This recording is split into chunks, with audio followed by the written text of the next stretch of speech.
What is up, my geeks and peeps, my ducks and pucks, my little crawdads? If you look back to earlier episodes of Standard Sides, you will see Virgil, who is not particularly fun to be around. He pops out of nowhere, brings people down, and is known for being the bad guy. The sides do not really like him all that much, bringing up how he always spoils their fun, but after the events of accepting anxiety and can anxiety be good, everything just flips. During the fitting end episode, Virgil tries a little too hard to not bring the group down, making a standard for dark edginess, being a pack of crayons, and apologizing profusely, even when he had nothing to be sorry for. The sides even try extra hard to make him a part of the group. They even try their best to put him in the proper Hogwarts house. They stop each other, even Virgil himself, from being mean to him, and they compliment the side a whole heck of a lot. Now, I love how our sides love our Darkstream son as much as I do, but isn't it weird that they changed this that quickly due to a single episode where he felt out of place?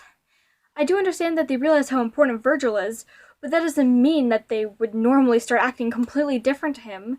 So in this theory episode, I'm going to explore why Virgil changed the way he did, and how all the sides changed so quickly. Before we begin, I could promise you that I make videos, so if you like videos, I would consider subscribing. On my channel, I make lots of videos with run times, songs, stories, and other weird video things.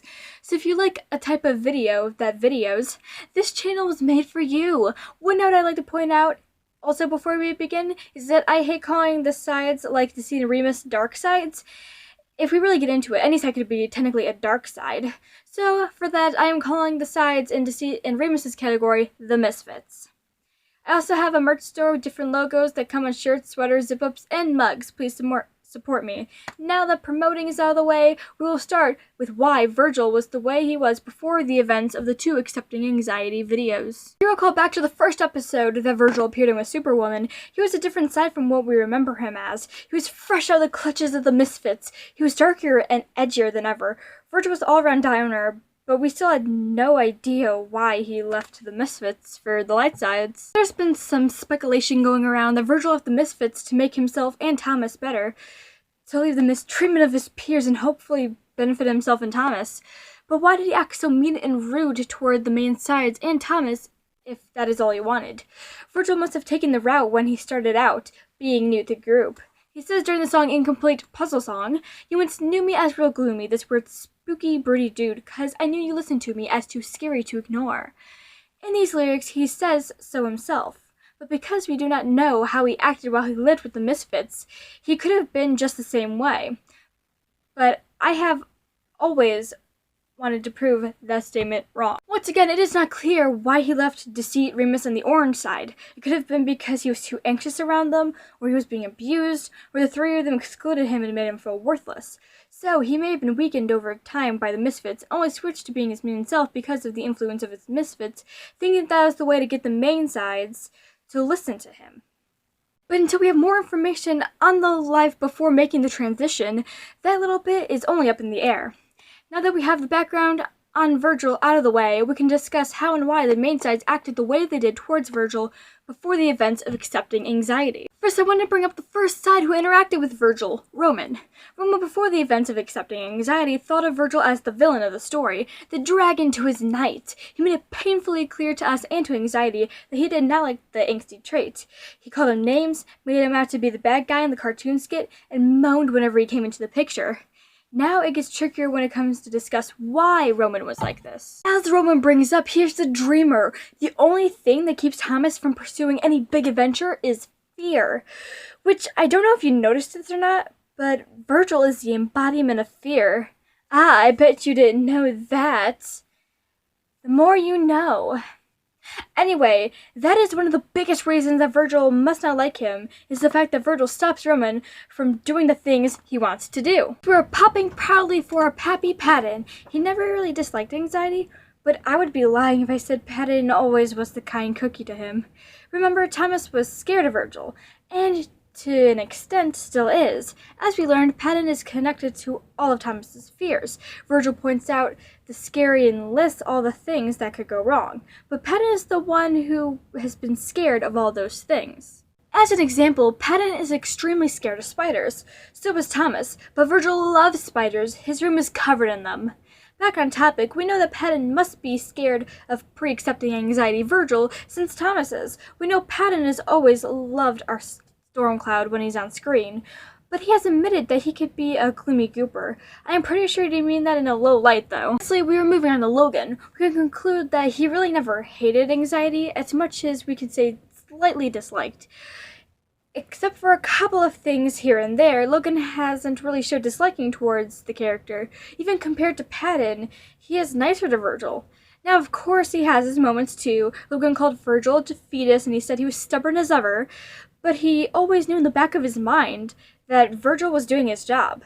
Logan is the one side that knew that it's Virgil's job to be this way, and that it was dangerous to Thomas to have him any other way, more or less, than what he already was. So now we have a rough idea of how and why everyone acted the way they did before the events of accepting anxiety, but now we look at how they are like the episodes afterwards. I didn't want to go too far into their future, just a couple episodes so we can compare it to the sides before the two-part event. So we're only going to talk about the Hogwarts episode and the two-part nostalgia episode. We're going to go in the same order of characters, so we will start with our good old Worrywart. In Hogwarts, he gets rid of his sassy exterior from the beginning of the series altogether, and also seemingly in getting rid of his dark side. He tries not to annoy, hurt, or scare any of them, even to an extent where he might hurt Thomas. He sets the standards for dark edginess to a pack of crayons, when earlier in the series, he was sitting there talking about Stockholm Syndrome, lying and stealing to get what you want, and even how people trust people when they only just met them. Strangely enough, those were all from Dark Side of Disney episode. What a coincidence! Nostalgia Part 1, Virgil tries to be as much help as he can, but his anxious intentions get in the way. Virgil brings up how he doesn't like the idea of nostalgicizing, but goes along with it anyway because he has no other ideas. If this was early series Virgil, then he would have said no, and that would be the end of that.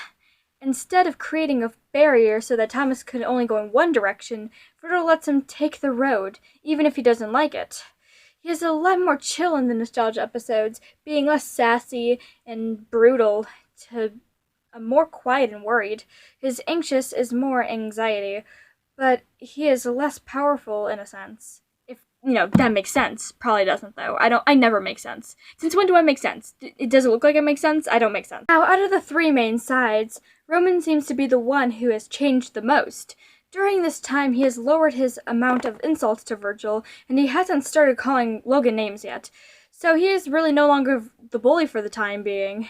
He takes some time to point out Virgil is valuable, and even compliments him. He even compliments Virgil a lot in the episode, saying that he has a hog-wild style, and that he is slaying the purple hair.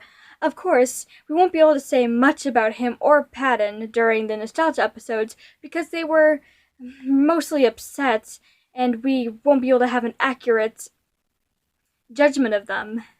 As they say, sadness shapes another world. Patton is next, and he goes full dad in this episode. He says he could fight anyone who talks bad about his child, which just so happens to be his child himself who is doing the bad talking.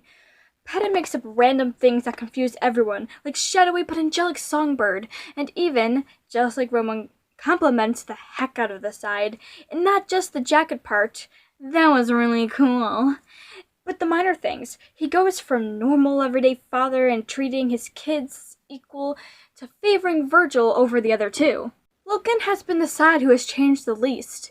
He points out that Virgil is odd, that he tries not to be distressing even though he has anxiety, and asking if he is okay during nostalgia, but it is something we would probably do regardless of accepting anxiety or not.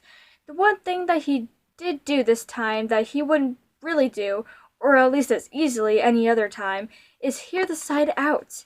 He would mostly normally hear the side before and combat whatever he said with logic, but now he is actually listening and considering Virgil's possibilities and adding a realistic spin to them so they weren't, so outlandish and Virgil-y, if you know what I'm saying. Now I want to talk to you about why the sides changed, and it is quite simple.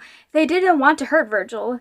After the events of Can Anxiety Be Good, they all learned what life would be like if Virgil didn't do his job, or just up and left.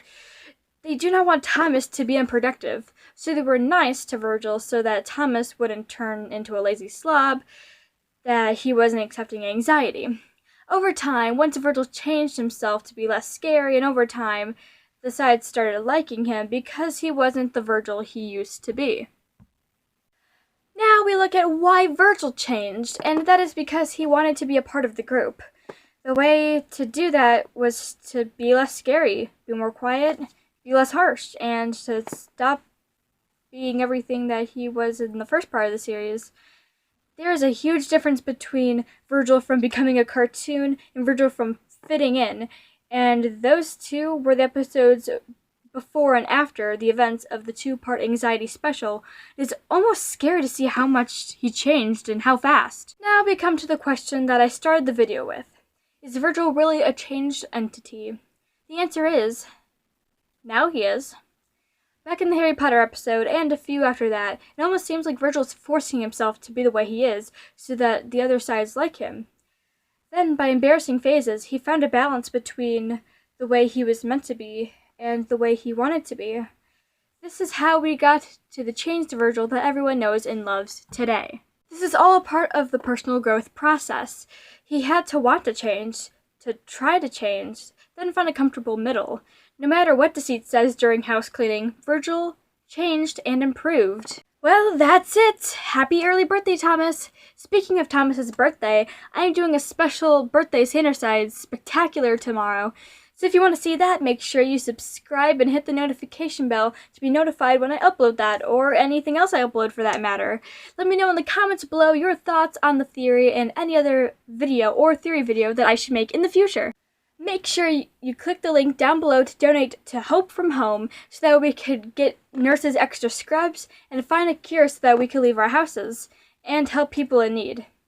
Until next time, my little crawdads, remember to do your best.